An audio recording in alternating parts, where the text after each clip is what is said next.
এরা ভগবানকে নিয়েই রাজনীতি করেছেন এবং সেই ভগবানকে রাজনীতির আঙিনায় টেনে আনার ফল হাতে নাতে এদেরকে বুঝিয়েও দিয়েছেন।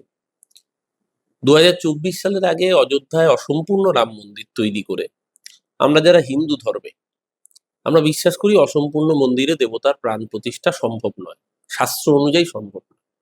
শুধুমাত্র ভোটের সুবিধা ফায়দা কুড়োতে হবে বলে অসম্পূর্ণ রাম মন্দির, যার ছাদ পর্যন্ত সম্পূর্ণ হয়নি, সেখানে রামলালার মূর্তি স্থাপন করা হলো। এবং রামলালার মূর্তি ছোট, নরেন্দ্র মোদীর ছবি বড়, পোস্টার করা হলো এত বড় নরেন্দ্র মোদী এইটুকু ছোট রামলালাকে হাত ধরে নিয়ে আসছেন এবং বিজেপি পেছনে লিখলো জিসনে রাম কো লায়া হাম উসকো লায়েঙ্গে।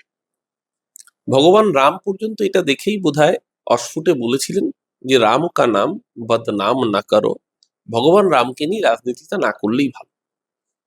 জবাব পেয়েছিল বিজেপি অযোধ্যা যে লোকসভায়, সেই ফৈজাবাদে বিজেপি হেরেছে। উত্তরপ্রদেশ রাজ্য জুড়ে বিজেপির ভয়াবহ ভরাডুবি ঘটেছে লোকসভা নির্বাচনে। গোটা দেশে আপকি বার 400 পারের ডায়লগ দেওয়া বিজেপিকে 240-এ আটকাতে হয়েছে। যদি ভোট চুরি না করতো 140ও বিজেপি পেরোত না। আজকে দিনের আলোর মতো এটা পরিষ্কার।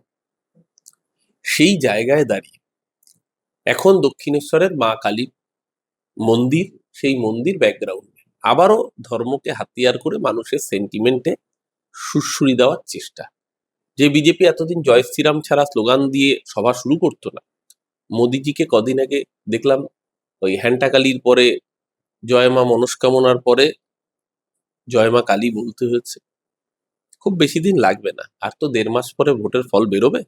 যেদিন ফল বেরোবে মোদিজি এসেও জয় বাংলা বলা শুরু করবে। তার জন্য অপেক্ষা করুন। যারা বাংলার বুকে ধর্মকে রাজনীতির অস্ত্র করেছে, বাঙালি তাদেরকে ধর্মীয় ভাষায় নয় রাজনীতির ভাষাতেই উত্তরটা দেবে। তার জন্য প্রস্তুত থাকুন। যেখানে গ্যাস সংকটে ভুগছে পুরো ভারতবর্ষ, সেই জায়গা থেকে জানা যাচ্ছে যে প্রধানমন্ত্রী নরেন্দ্র মোদী এই ব্রিগেডের সমাবেশ থেকে কয়েকশো কোটি টাকার তিনি যে বিনিয়োগ করবেন এবং এই উন্নতিকল্পে রেলের ক্ষেত্রে, রেল খাতে তিনি দেবেন, কি বলবেন? আজকের পর থেকে আর অন্তত বেশ কিছুদিন কলকাতা বা পশ্চিমবঙ্গে কোনো গ্যাসের ক্রাইসিস থাকবে না। কারণ ব্রিগেডের মঞ্চ থেকে এত গ্যাস দেওয়া হবে, ওই গ্যাস আর গুলের ধাক্কায় বাংলার কোনো মানুষের বাড়িতে আর সিলিন্ডার খালি থাকবে না, সব গ্যাস ভরে যাবে। ব্রিগেড থেকে যে গ্যাস খাবে বাংলার মানুষ। মুশকিল হচ্ছে গ্যাসের যে কালোবাজারি হচ্ছে বলে একটা রব উঠেছিল।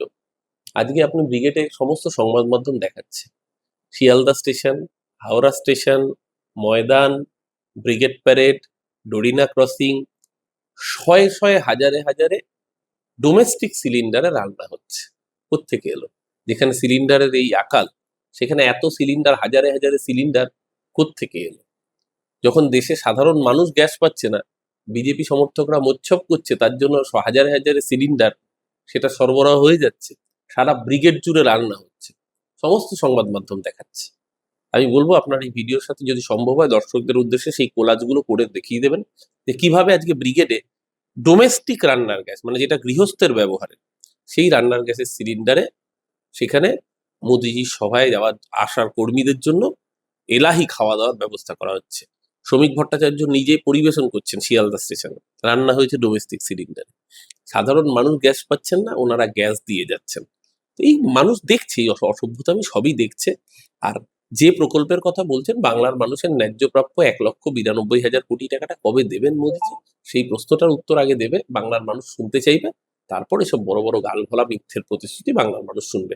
ওদের মিথ্যে বাংলার মানুষ পছন্দ করে না বলেই 21-এ হারিয়েছে, 24-এ হারিয়েছে, 26-এ আবারও হারাবে।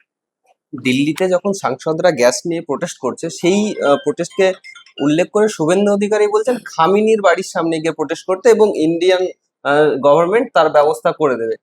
যখন ডোনাল্ড ট্রাম্পকে নতুন বাবা বানিয়েছিলেন, তাহলে কি ওয়াশিংটনে গিয়ে যজ্ঞটা করেছিল এই বিজেপির কর্মী সমর্থকরা? নাকি নেতানিয়াহুকে যখন জড়িয়ে ধরেছিল তখন ইসরায়েলে গিয়ে ডায়লগটা দিয়েছিল? আসলে দেশের মানুষ সংকটে এই অসভ্য বিজেপি, এই বর্বর বিজেপি এবং তার বর্বরতম নেতৃত্ব শুভেন্দু অধিকারী নিজেও জানে ওরা যে জায়গা নিয়ে। আপনি দেখছেন না, ব্রিগেডের মঞ্চে শুভেন্দু ছোট হয়ে গেছে, শ্রমিক ভট্টাচার্য উঠে আসছে, সুকান্ত মজুমদার, পুরনো বিজেপিরা ক্রমশ প্রাধান্য পাচ্ছে। তৎকাল শুভেন্দু, প্যারাসুট শুভেন্দু কোণঠাসা। সেই জায়গায় দাঁড়িয়ে এই ধরনের সস্তার ফুটেজখোর মন্তব্য, বিজেপির যা ড্যামেজ করা শুভেন্দু অধিকারী একাই যথেষ্ট। আমরা চাই শুভেন্দুর মতো মুখ সামনে থাকুক, যাতে ও যেসব কথাবার্তা বলবে, এই যে যখন প্রোটেস্টের কথা বলছে, সাধারণ যে গৃহবধূ যে রান্নার গ্যাস বুক করে রান্নার গ্যাস পাচ্ছে না, সে খামেইনির বাড়িতে ধর্ণা দিতে যাবে ওর কথা অনুযায়ী। সেই গৃহবধূটা যদি বিজেপির সমর্থক হয়েও থাকেন, আগামী নির্বাচনে ভোট দেওয়ার আগে অন্তত বিজেপিকে ভোটটা দেবেন না শুভেন্দুর এই অসভ্য মন্তব্যের জন্য। যে মানুষ নিত্যদিনের যন্ত্রণায় ভুগছেন, যে মানুষ গ্যাস বুক করে গ্যাস পাচ্ছেন না, যে মানুষ সন্তানের মুখে খাবার তুলে দিতে পারছেন না, মা দেখছে মিড ডে মিলে বাচ্চা স্কুলে যাচ্ছে, মিড ডে মিলে আগে যেখানে ভাত ডাল তরকারি ডিম সয়াবিন ইত্যাদি পেত, সেখানে শুধু একটা করে সেদ্ধ ডিম বাচ্চাদের হাতে দিতে হচ্ছে বাধ্য হয়ে, কারণ মিড ডে মিল যে ক্যান্টিন থেকে রান্না হয় সেখানে পর্যন্ত গ্যাসের অপ্রতুলতা।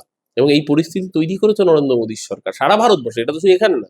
উত্তরপ্রদেশে সিলিন্ডার লুট হচ্ছে, মধ্যপ্রদেশে হোটেল বন্ধ করে দিতে হয়েছে, চেন্নাইয়ে হোটেল বন্ধ করে দিতে হয়েছে, বেনারসের হোটেল বন্ধ করে দিতে হয়েছে। কেন করতে হয়েছে? গ্যাস নেই তাই। গ্যাস কেন নেই? কারণ সরকারের কোনো স্ট্র্যাটেজিক প্ল্যানিং নেই।